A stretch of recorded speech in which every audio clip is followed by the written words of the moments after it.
SeniorLivingGuide.com podcast discusses topics which are relevant to the everyday lives of seniors and their caregivers. We are joined by experts who share their knowledge on a variety of issues. SeniorLivingGuide.com podcast offers solutions and resources to create the best quality of life as we age. And now, let's welcome your host, Darlene Mahoney. SeniorLivingGuide.com is the most comprehensive online resource for seniors and their caregivers. We provide details on senior living communities to include retirement, assisted living, independent living, skilled nursing, memory care, as well as senior resources, home and healthcare solutions, all in one easy-to-navigate website, allowing you to decide which best fits your needs and connect you directly in one easy step. Visit us online at SeniorLivingGuide.com and start your search today.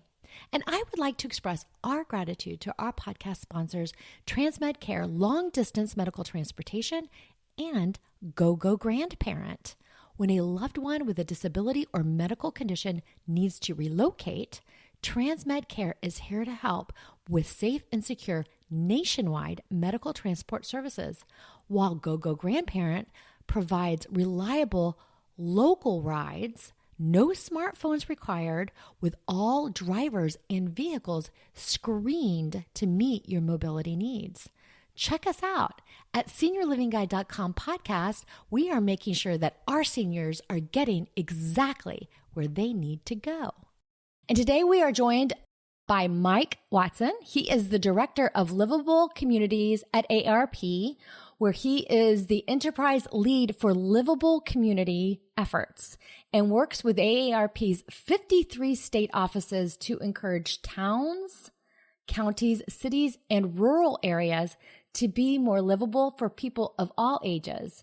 He leads AARP's team that is responsible for programs that reach over 1,100 locations, including the AARP network of age-friendly states and communities, direct technical assistant resources, free award-winning publications and resources, and livability grants, which we're going to talk about today, to communities nationwide through the AARP Community Challenge grant programs. Thank you for joining the SeniorLivingGuide.com podcast today, Mike.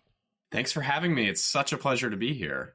Oh, I am so excited to have you on. And we're going to talk about something that's super time sensitive today. Yes. So I'm so glad that folks are able to listen and hopefully take action pretty snippety snap. But we are going to talk about the grants that AARP really, spearheads, or I'm going to let you tell us about that. So tell us a little bit about these grants that AARP spearheads. Yeah. And so first of all, just again, really delighted to be here today to talk a little bit about this work and what AARP is. And many of you are probably familiar with AARP. You've probably seen our kind of education. You've received information from us over the years. You might have seen our advocacy in DC and in Florida and around the country. And you may have even seen us in your community. So I just want to kind of hit on that because what AARP is we're truly a nationwide organization, and we're working across the country to help make communities better places for people no matter their age. We know that people as they age want to live in your communities that you've grown up in. Many of you have raised your families in there, and many of you may have moved to kind of be closer to those families. But we also know that it takes a little bit of work to make communities more livable, make them better places for anybody, no matter their age. And that's what the AARP Community Challenge is about. It's about providing a little bit of funding to support local governments, support nonprofit organizations, and other groups to help make real improvements in places to make them better for all ages. And what that looks like is benches on your main street so that you can take a seat while you're shopping in your favorite places or visiting your favorite coffee shop. It looks like new access to trails in your community. It can also look like new transportation options around town so that local governments and nonprofits can pilot how to get folks from point A to point B to point C back to point A in the community, because we know that it's such an important lifeline for folks. So what these grants are is projects just like that. And we're actually, you mentioned kind of starting in this time sensitive period. So we're actually in the middle of the application window for the AARP Community Challenge right now. And that application window closes on March 5th, 2025 at 5 p.m. Eastern. So if you're listening today and you have an organization that you're a part of, or maybe you have a friend who's part of an organization, or you want to start an organization and can think about, want to do some of the work that we're talking about today, we encourage you to take a listen. You can also go to aarp.org/community challenge and learn more about these grant opportunities. So really excited to share more about it as this conversation goes on. Yeah, absolutely. And we'll include that website link in our description on all the apps that you're listening to. So just know that you'll get that in that description. So if you miss that, it's clickable right there. So we'll share that for sure.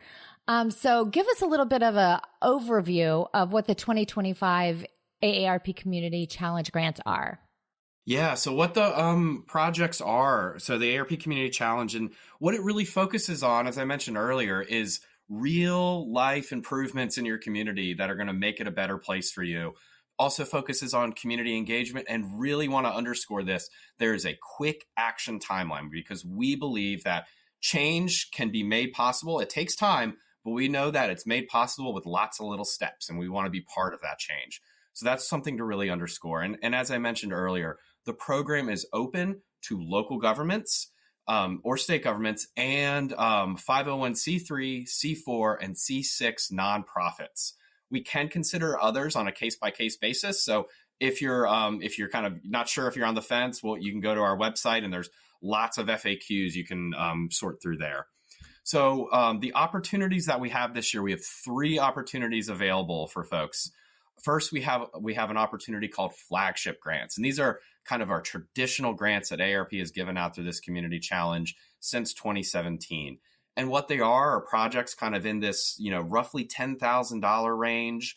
We won't grant a project that's kind of larger than $25,000, but what they're going to do is focus on improving public places. I mentioned a little bit of that earlier, talking about benches on Main Street, trail access, improving transportation options in the community, improving access to housing choices and improving understanding of housing options, increasing access to digital connections, and also improving community resilience in the face of everything we're seeing with weather events. So that's one opportunity.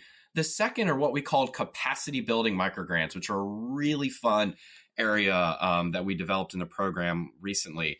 So these are $2,500 grants, which, might sound like a lot or might sound like not much, but you can get a lot done with them.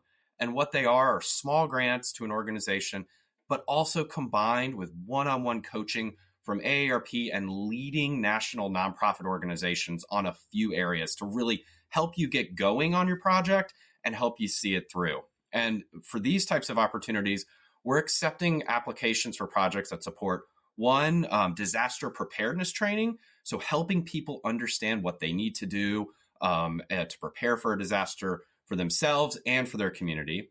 Also, walk audits, which is a very, very cool activity where people can get together with their local elected officials and organizations and go out and identify problematic or troublesome intersections, crosswalks, and make sure those are documented to help make the case so that they can be improved upon moving forward. Same thing with bike audits, if for those of you who like to ride your bike around town. And then finally, we also have a kind of category in here for home modifications using the AARP Home Fit Guide. So this is small modifications to your house that can ensure that you are able to live in that place no matter your age and as you continue to age. And then finally, I'll talk very quickly about our demonstration grants. So there are 3 types of opportunities that we're offering here. First, with support from Toyota Motor North America, we're going to fund projects that are going to enhance pedestrian safety, so making it easier to walk, making it easier to bike across communities. And with funding from Microsoft, we're also working to expand access to high-speed internet across the country.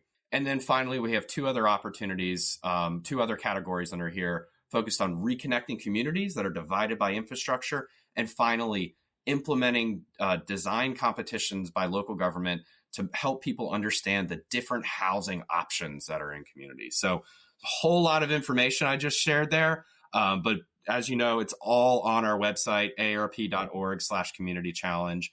If you can think of a project, there's a path to get it funded in the AARP Community Challenge. Yeah, absolutely. I love the micro grants because one of the things that I like about them is they're quick and they're easy and they're super important. One of the things I love is that home fit guide modifications because, working in the senior industry, one of the things that we absolutely know for sure is that if you have a senior that falls, that's a life-altering or could potentially be a life-altering event for a senior that is happily aging in place. They have either no funds or no desire to move into senior housing, and they really do just enjoy being in their own home. And a fall can absolutely change their entire life trajectory, where they lose their independence. They may have to move into an assisted living or skilled or something of that nature. And so really having your home where it's set for safety is so important. If you are already living in a home that is already, it is what it is, you can make those modifications. Or if you're building a home or whatever, understanding some of the things that you need to do to make that home safe moving forward for the rest of your life. I think that is so amazing. I love that. And then some of the other things that are they're just small grants, but they're definitely, they're life altering for our seniors that are older. So I do really like that. I appreciate those as well. And then also, we're coming into the digital age. Being able to have access to the internet and those digital connections are so important as we're moving forward and the availability of all of that. So yeah, those are just small things, but make big, big differences in people's lives. It's so true. I think we all kind of spent a few years during the COVID-19 pandemic. And I think one thing that showed was access to high-speed internet is critical. It was no longer a luxury for people. It was, in many cases, life-saving, and it was a necessity to stay connected to family and loved ones. And since then, I think we've seen many more organizations, many more communities working to ensure that people have access to that, because I have young kids and, they get to FaceTime with their grandmother and, my parents all the time now to keep that connection going. And we were able to use it for so much more as well. Yeah, absolutely. It's so important to have that connectivity with seniors, specifically when they are aging in place or even when they're in assisted living or what have you, to be able to look in and have that facial connection. And you do have more of a relationship, I think, when you are able to look at someone. The FaceTime was a huge thing in building those relationships. I have friends that have their adult children and things like that are no longer in the same cities and things like that. And they have that continuing relationship where they feel really, really close to their children because they are able to jump on and doing all the FaceTimes and those types of things, where just the traditional phone calls or the texting, I don't know how you can keep a really close relationship when you're just consistently texting. So it's such a great invention, I should say, but, and I don't even know when it occurred, but, at some time in the last, I don't know, probably 10 plus years, yeah. But yeah, no, I think that's really great. So who is eligible to apply for the, AARP Community Challenge grant? Yeah, so that's a great question. What this opportunity is available or kind of, folks who are eligible, it's going to be government entities and 501c3, C4, and C6 nonprofits. So if you're kind of listening to this today and you're like, oh, I have a really cool idea, I'd love to apply. Unfortunately, an individual cannot apply for the grant, but what you can do is if you're affiliated with an organization, if you're a volunteer, if you're on the board of your local civic association, or if you know somebody and you want to pitch them this idea, an organization can apply for and receive those funds. And the last thing I would say, too, is if you're kind of a hardy band of volunteers who are working to improve your community, but you don't have that official nonprofit designation, what you can do is actually go coordinate with another entity who can then receive the funds, and you can apply for the grant using a fiscal agent to receive those funds. they'll manage the kind of grant making process. You can work closely with them to execute the project you had envisioned. Again, there's kind of lots of nuances there, but you can reach out to us at aarp.org/community challenge. We have a bunch of FAQs and an inbox that's managed, and we'll get a response back to you very quickly. We at GoGo Grandparent are so excited to be joining this podcast. With just one call to GoGo, you or a loved one can request a reliable ride anywhere you want to go. No smartphone required. All drivers and vehicles are screened and monitored to meet your mobility needs and can accommodate impairment equipment, such as a walker or a wheelchair. Plus, GoGo membership offers concierge services on meals and grocery delivery, as well as home services, which can include maintenance on your home, cleaning, gardening services. To learn more or sign up for GoGo, call 1-855-970-6294 or visit gogograndparent.com/SeniorLivingGuide. TransMedCare long-distance medical transportation is a business built on care. Another satisfied customer writes, "My family cannot recommend TransMedCare enough. They made Dad comfortable every single step of the way on a very long trip and went above and beyond to take incredible care of him, and he had a great time. Thank you all for getting Dad safely to his new home." To learn more about TransMedCare, visit the website at trans-medcare.com. Okay, so in a scenario as this, you are a senior and maybe you have a group of seniors that you maybe get coffee with and maybe play pickleball, because that's the rage right now, is the pickleball.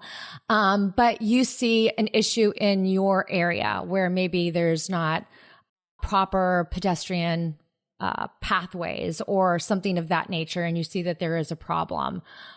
Is that something where maybe they're getting together and having coffee, a group of them, and they have this conversation? They say, you know what, let's check into this. Yeah. See if this is something where we can apply. And they would go to that website and they would say, hey, we as a group want to get together and find out if we can get funding for this under our group. Is that something that, am I not following correctly, or am I? Yeah, that's absolutely the case. And we've funded so many projects like that over the year. You mentioned pickleball. It's a few years ago, we started seeing these applications popping up for pickleball courts, and we're like, whoa, there's something here right now. So that's absolutely a possibility. If you're a small group of folks who are just wanting to improve your community, but you don't have the kind of big official IRS designation as a nonprofit, what you can do is many of us have relationships in the community. If we're working to improve our community, we know who else is in the group, who else is in the mix there. So you can go talk to your local civic association, your local Main Street association, and talk to them about the idea, work with them to get them to agree to commit to be a fiscal agent for you, submit your application with them noted as the fiscal agent. And then once you get kind of, if you're granted, there's kind of a whole paperwork thing that gets sorted out. But if you're a group of volunteers, just to underscore, who are working to improve your community and you don't have that official designation, you absolutely can apply under this, as long as you identify a what's known as a fiscal agent, kind of an official nonprofit to receive the funds. But you can still apply and execute that really fantastic project you've had dreamed up. I love that. So I think that is fun. And I think if you are within a group of men or women or mixed, whatever, and you do have a mission and you see something that's in your area that you really want to accomplish, that's a great way to go about it. It really is. And to me, I think when we look at the community challenge grants, I think that's one of the things that really I think makes them unique and is very important to us, is so many of them, they're not massive grants, right? And we're not talking about $20 million infrastructure grants. These are kind of, medium to smaller grants that are just helping to improve communities with a small step. And about 95% of projects that we have funded have been reliant on and implemented by volunteers over the age of 50. It is a really important thing that underscores the program. And the other area I think that's so important is community engagement in this program. We know that projects that are just kind of plopped in the community without kind of that taking the time to hear what people actually want, taking the time to hear their thoughts, their concerns, and shape something, they're not going to have that sustainability. So it's very important to us that projects we're funding are coming from the community. Community members are involved. They've been asked for input. They're part of the process. So again, just underscoring that is so critical. And those of you who are out there doing that work in your community, commend you, and definitely encourage you to think about applying as part of your work. Yeah, they have the passion for it. Yeah. They see the need, they have the passion, especially when it surrounds safety, transportation, or accessibility.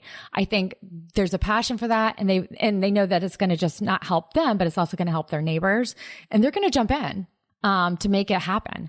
So I absolutely agree with you on that for sure. And one of the things that I did notice in some of the information as I was looking at some of these grants is one thing that I thought was really cool. It's not the never ending project that we have seen and, especially since 2020, is that there is an expectation that project will be completed by mid-December. Yes. Yeah, that is kind of one of the things that we think is really important about this grant program is that it has what we call a quick action timeline. Our application window closes on March 5th, and projects have to be completed, as you noted, in December by the end of the year. So we expect we make decisions over a course of a few months. Grantees are announced at the end of June, and there's about 6 months there to complete those projects. And this stems out of what we heard from AARP volunteers, from mayors, from other organizations who were just telling us, man, we just have this small project. We would love to get it done. We've got shovels ready. We've got the plans. We just need a little bit of funding to help get us started and help us show the rest of the community what it is we're trying to build. So that's really why we started this program. We wanted to keep that quick action timeline. So you've got something you want to do, this grant can help you get it done. Yeah, absolutely. That's some definite bragging rights for AARP to get that, quick action. You're in by March 5th, a decision by end of June, and completion by mid-December. I think that's fabulous. So, and I think it helps when they're not gigantic projects. So, because that's when I think sometimes you get in the weeds. Yes. So for sure. So no, I appreciate that. So, one of the things that I was chatting with you about before the podcast is I've been working with AARP here, primarily in the state of Florida, for a little over a year. And one of the things that I've been learning doing some of the podcasts with AARP is just the wide breadth of things that AARP provides. And it's something that I'm learning because I really didn't realize how many services and things that AARP did do. So I just keep learning the more that I've had you all join me on these podcasts and some of the things that I've learned. And it's just been so fabulous. And I'm so glad that we're able to share with seniors and caregivers and even the senior industry themselves to just be able to educate them on what is out there and available literally at their fingertips. So I think it's so great that you guys are able to provide all of this information and that you do integrate yourselves so much, even just the grassroots in the senior communities. But how does this align? How do the grants align with your broader mission? And what's the role does that play in shaping the livable communities for people, really all ages? Yeah, I think you said it right there. I mean, so, AARP is, is a social mission organization, and we work to improve the lives of people aged 50 and older in a number of ways, right? We kind of fight for our members' interests at state capitals, in DC, and in city halls. We also educate and empower our members with information and the 50 plus and their families with information so they can make the best decisions for themselves, plan for their future. And one of the things that we do, and increasingly over the last 15, 20 years have done, is work in communities to make them better places for all. And the Community Challenge Grant Program is a central part of that mission. AARP state offices like AARP Florida are on the ground working in hundreds and thousands of places across the country today. And that goes from, ensuring that people have access to information about services that are available in their community, working with partners in local government and nonprofit organizations. And it comes to programs like the Community Challenge, where we're actually investing, supporting, and forming partnerships with local governments and nonprofit organizations across the country to support their work and make real investments in communities, to show kind of, again, as I mentioned, show people what it looks like, what are the features that are needed to be able to live in a place no matter your age. And that's kind of what it comes down to us is we want to create communities that are great for somebody if you're 50, if you're 80, and if you're 8. It truly is about a community that's great for somebody no matter their age. Yeah. And we all deserve that, right? I think we do. Yeah, I think we do. I think we do for sure. And this has been, you launched this program in 2017. So it's not super old, but it's definitely probably really getting its legs, and you're really being able to expand on the knowledge from over the years on how to really implement this program. Yeah, it's so yeah, as you mentioned, we started in 2017 as kind of a pilot project, right? We wanted to see, and like everything I said, I mentioned AARP State Office. This was truly born out of some really interesting work AARP state offices were doing by funding small projects. And we saw the response that our partner organizations and our members and volunteers had to some of these small projects, and kind of wanted to take that potential impact and make it nationwide. So we started with a little pilot program in 2017. And since then, it's grown and grown and grown, not because we think it's so great, but because the impact that we see and what we see and hear every single year in terms of the community need. There are so many needs out there, and we want to be a part of the solution to addressing many of those needs. And since 2017, when we first launched the program, we've now funded $20 million across about 1,700 projects across about 1,500 communities in the country. So communities all over the place have received these community challenge grants. And I really want to underscore this. When people are you might live in a smaller community, a rural place that's, far off from kind of some of the bigger cities. And you might be hearing this thinking, oh gosh, these are just going to go to the big cities. And that is not what this program is. About 40% of our grants have gone to communities that are kind of defined themselves as rural since the program's inception. Communities with populations as small as 150 people have received grants under this program. So it truly is, if you have a project in mind and you have a compelling need, it is a program that is able to fit that need. I love that, because sometimes the smaller rural communities don't have the tax dollars on the public project side to get a lot done, where some of the larger communities, I feel personally, and maybe I'm not that I'm educated, but tax dollars, the wheels of the tax dollar just turn a little slower, but they have more pocket money for some of the projects. I guess I'm hoping I'm making myself clear in the way that I'm presenting this, but I do feel like sometimes that, there's money for the projects that the folks need, but it just takes longer to get there. But some of the smaller rural communities where they don't have as much money in the coffers, just don't have the money to fund the projects that are needed. I hope that makes sense. Yeah. And I think what you're talking about, it's truly a universal challenge that we see across the country, is just the needs are great. And the vision is great, right? Like, it's not like, as we've talked about, like, leaders aren't looking around kind of saying, oh my gosh, what are these challenges? I think every person who's working to improve their community has a vision for what they want to do. And sometimes it truly is just that little step that you need to get it done. And I think that's especially true in rural communities, where we see, as you noted, nonprofit organization, philanthropic sectors, and frankly, just people banding together to get things done. And sometimes the kind of opportunity to get things done can be a little quicker in those places as well. So it's one thing we love about supporting rural communities in particular throughout this program. Yeah. Yeah. I love it. I love it. Well, I really appreciate everything that AARP provides to our communities, specifically our seniors for sure. And then what you are providing with these grants, I think it's absolutely amazing. I love the fact that we can get the word out there.